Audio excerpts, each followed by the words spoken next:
Sementara itu, TNI AD terus mendampingi masyarakat dalam menyukseskan program ketahanan pangan. Sesuai instruksi Mabes TNI, Koramil 40313, Lubuk Batang melakukan panen jagung bersama petani jagung binaan di Desa Kartamulia, Kecamatan Lubuk Batang.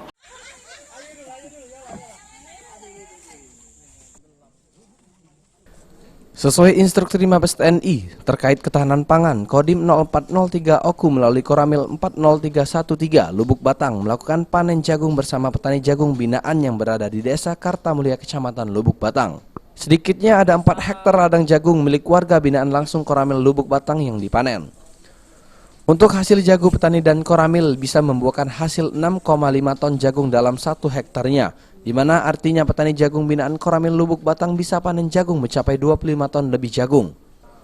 Dan Koramil Lubuk Batang Kapten Infanteri Surasa didampingi Batituut Sertu J. Sagala mengatakan, pihak Koramil terus melakukan upaya pendampingan terhadap petani jagung di wilayah Kecamatan Lubuk Batang.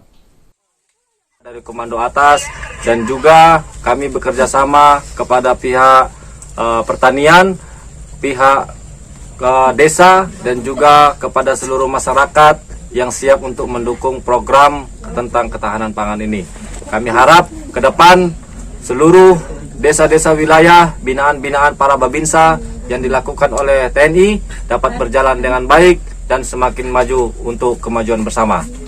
Ditambahkan segala ke depan, pihaknya akan terus melakukan upaya pembinaan terhadap petani jagung sehingga program pemerintah untuk ketahanan pangan bisa terrealisasi. Ari Pranika, PAL TV.